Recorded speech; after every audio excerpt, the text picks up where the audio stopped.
Good morning, it's day 29. Beautiful morning.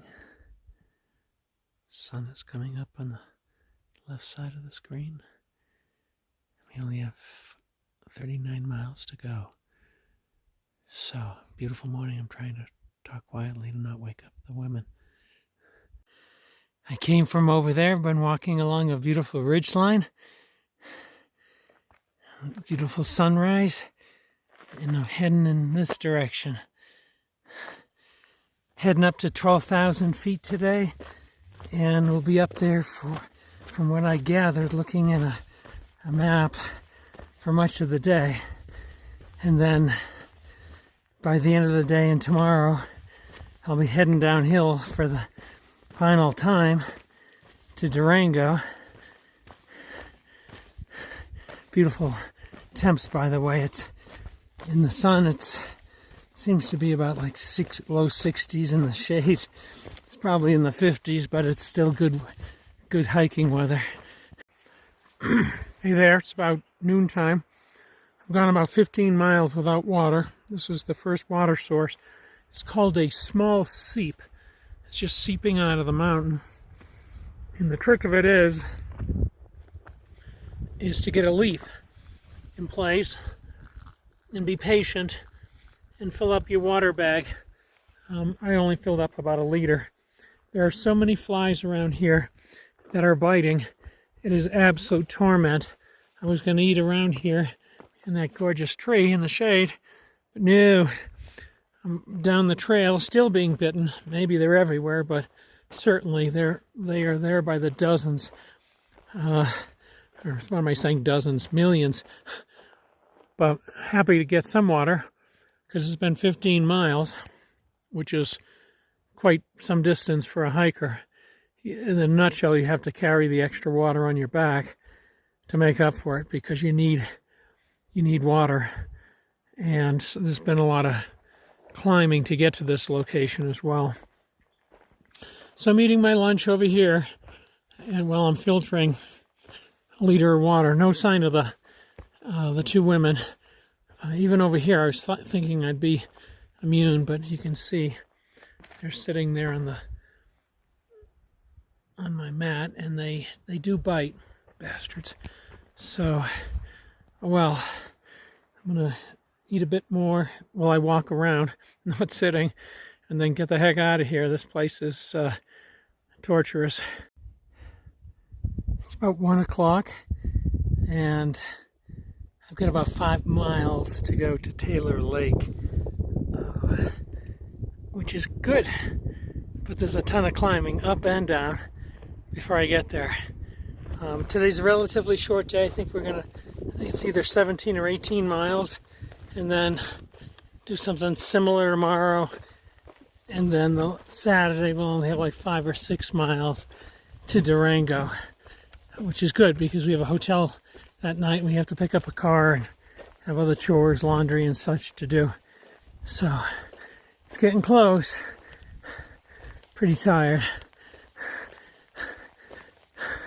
One of the things worth noting is how quickly the temperature changes here. In the course of like 10 or 15 minutes, I can be burning hot when I'm exposed to the sun. Then I either go in the woods or the clouds come out, gets cool, and then the breeze comes up, it drops again. And God, if it actually rains, temperature usually drops another 10 or 20. So it's just quite crazy, like nothing I've experienced. All in the course of 10 or 20 minutes, going from super hot to super cold. Okay, enough on that.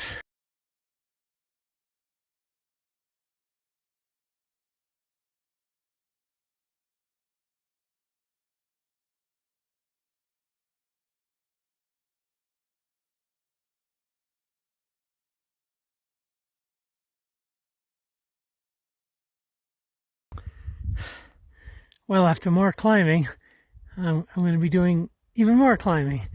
I appear to be going, I see 3 mountaintops. I think I go over at least 2 of them, if not 3. I'll be going up to, I'm close to 12,000. I'll be going up to 12 and then rising just a bit to go to like 12,300 before I just descend to Taylor Lake.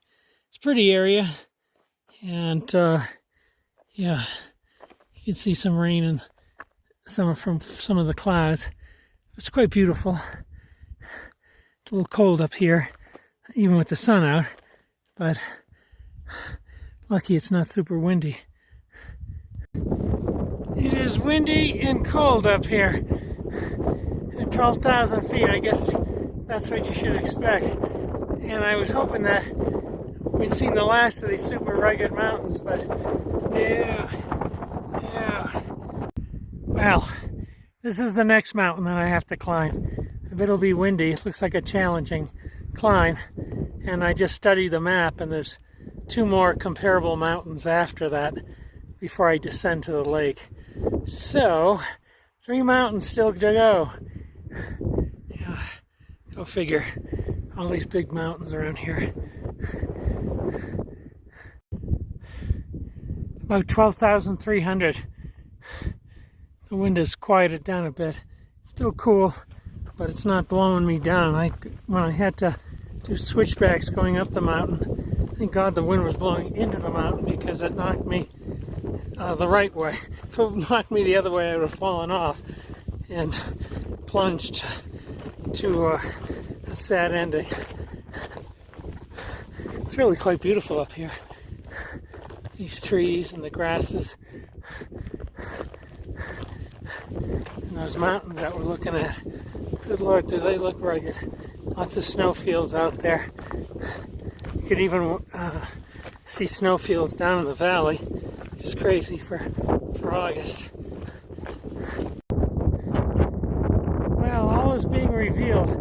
I don't go down into that valley. I come up and go across here and go up that big rock face. And yeah, I see, and then it goes along the ridge to the right, and I see like a little stake way in the distance, square, straight away from the camera. That's probably the point where I start descending to the lake. Further than I thought. Bummer. Oh well. I did not like going down that rock face. It's all screen.